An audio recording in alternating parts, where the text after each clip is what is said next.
Before we get started, I want to encourage you to subscribe to the channel, turn on notifications so that you don't miss any of the content that is released by GoCollect. And if you're interested, head over to Regie Collects here on YouTube. Regie here, your friendly neighborhood bodybuilder and comic book collector, and also the host of the GoCollect speculation video, and I want to welcome you to another episode. I just finished up having a wonderful conversation with a GoCollect blogger for the Behind the Blog podcast that I do for GoCollect.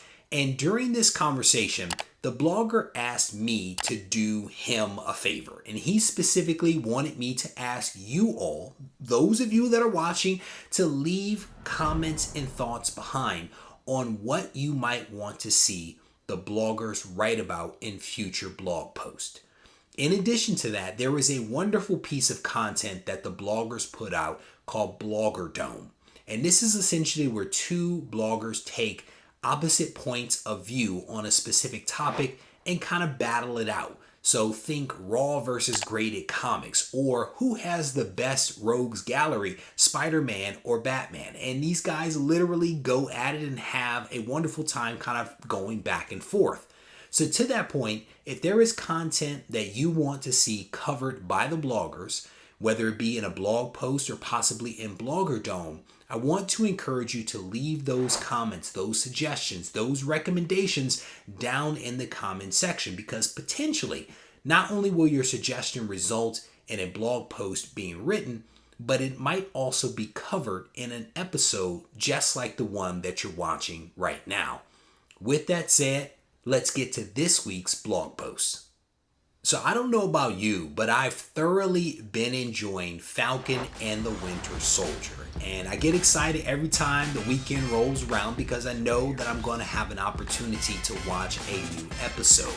And like many of you, I have also been on the lookout for the books associated with some of the characters that are showing up in that series.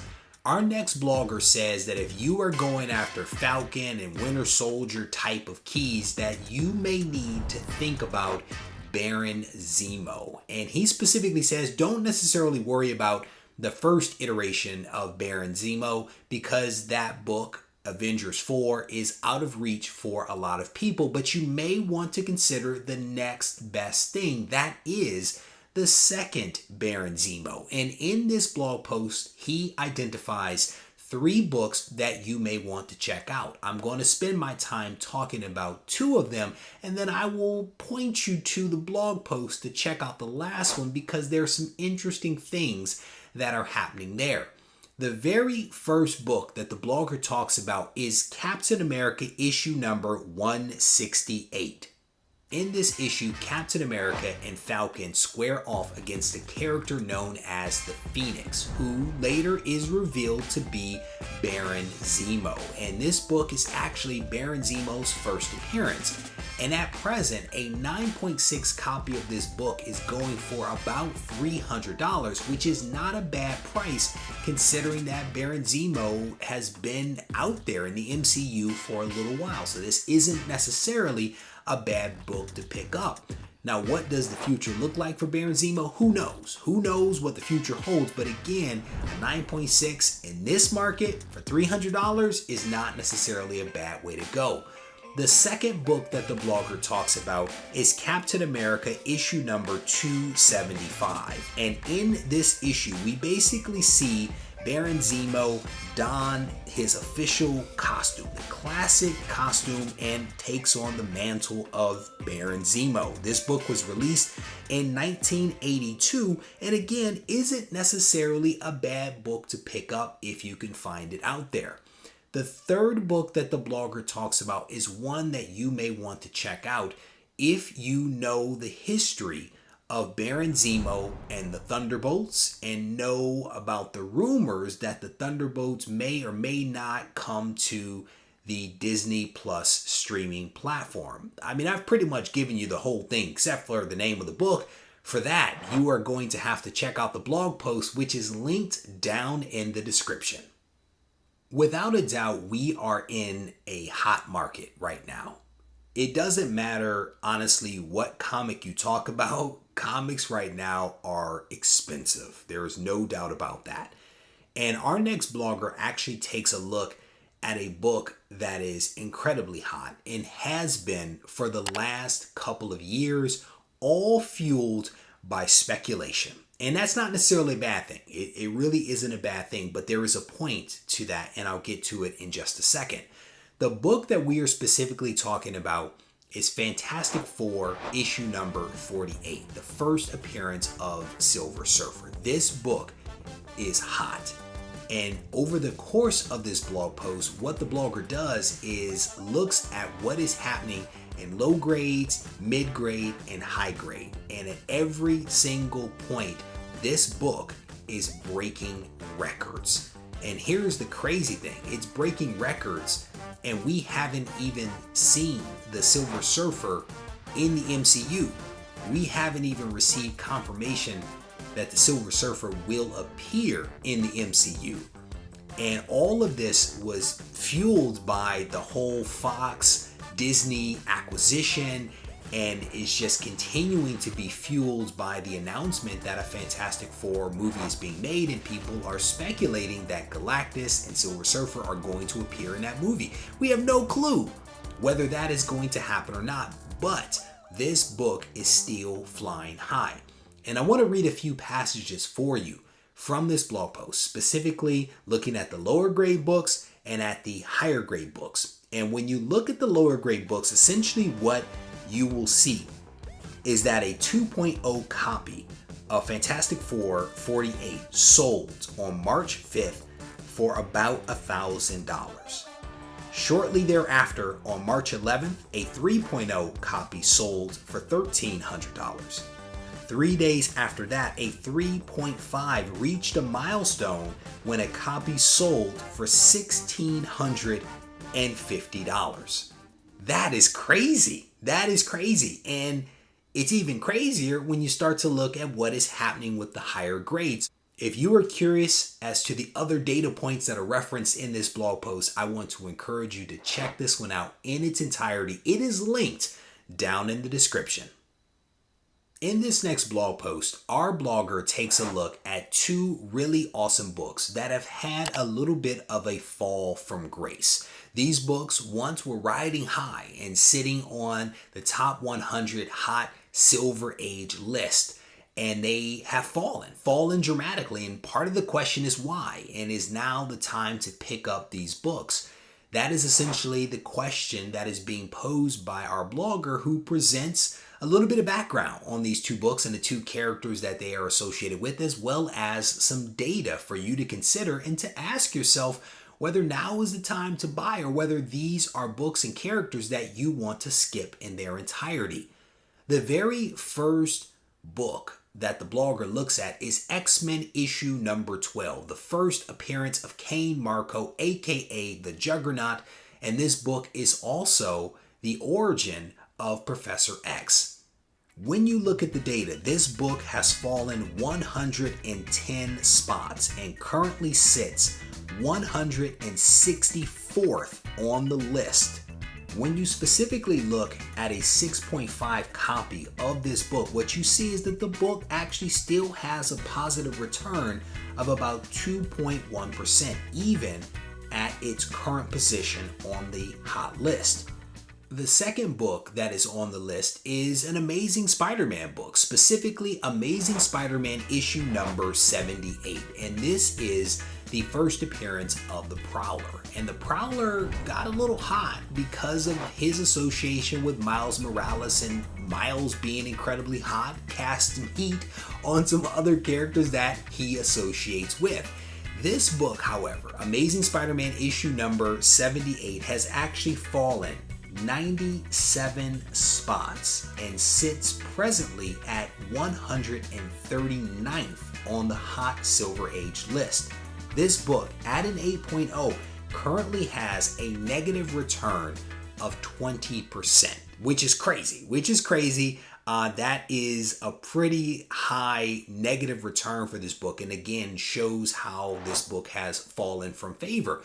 But again, the question that has to be asked is, Do these books, do these characters have a future? Is there potential for them later on? Could you buy essentially in what could be considered a dip? That is the question that only you can answer with a little bit of research and analysis and self-reflection. This blog post linked down in the description. Should you buy in the dip is the question that is being posed by our next blogger, who is looking at a comic that has lost a lot of value over the last few years. And the other question that is being posed by the blogger is, did collectors get it wrong? And I'll explain that in a second. The book that we are talking about is the first appearance of CLOAK and DAGGER.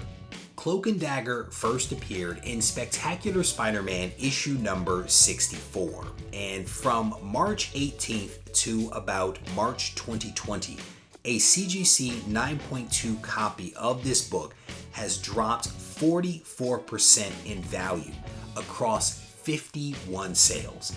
That is an incredible drop over a lot of transactions. It would be very different if maybe it was one transaction that saw that decline, but what you're talking about is a steady decline over a period of time over lots of different transactions.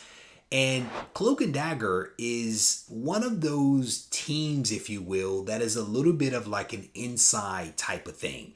Your average person isn't going to know what CLOAK and DAGGER is, but hardcore comic book fans absolutely do.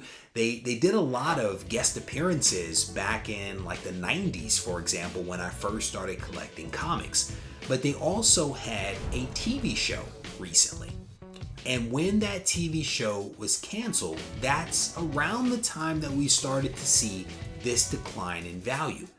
And the question is, did the show get canceled because there was a lack of interest and that there wasn't views? That is part of the question. Or was the show canceled because Kevin Feige actually wants to bring CLOAK and DAGGER in-house, to bring all of the Marvel properties in-house so that he can have control and play with those characters the way that he wants them to be seen on the screen? That is like part of the question. But potentially, again, there may be a misperception there among collectors that decided to offload this book because they thought that there was no interest. And to that point, are you going to buy in the dip? Is this the dip? Is there going to be a CLOAK and DAGGER appearance later on?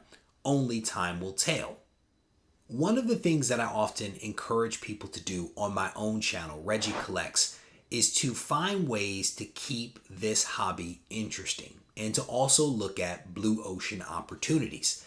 What I mean by that is that if we are all focused on the same types of books and we're all going after those books, that drives prices up. But where are the blue oceans? Where are those opportunities where people aren't necessarily looking at those books that are driving those prices up? And what's cool about this next blog post is that our blogger is essentially telling us about a blue ocean opportunity, specifically not in the form of first appearances of characters, but in the first appearances of character costumes. And this is something that I had not thought of, so I kind of dig it. But the blogger is basically saying there are some iconic costumes out there that appear in some respects separate from some really popular characters. And to that point, picking up those books in which these awesome costumes appear might be a blue ocean opportunity, or at least some way to kind of keep the hobby interesting for us. To that point, the blogger looks at several different books, but I'm only going to highlight two of them for you. The first of which is an X-Men book, specifically X-Men issue number 39. And this is the first appearance of new costumes for Cyclops and also Marvel Girl. And for those that know their X-Men history, when the X-Men first appeared, they all wore the same uniform, but over time, they were allowed to switch it up, to do something that maybe matched their personalities a little bit better. And so again, in X-Men issue number 39, Cyclops and Marvel Girl had their opportunity to switch things up. And I actually own this book. It is a cool book, so I definitely got a kick out of that. The second book that I want to highlight for you is Captain Marvel issue number 17. And this is the first appearance of Captain Marvel's classic red, blue, and gold costume. Up until this point, Captain Marvel actually wore a green and white costume, but made the transition that is now incredibly popular thanks to Captain Marvel now being on the big screen. And so again, two really awesome books that you may want to check out if you think that costume first appearances is like a thing. This blog post is linked down in the description. Check it out. So there you have it. We have reached the end of another week.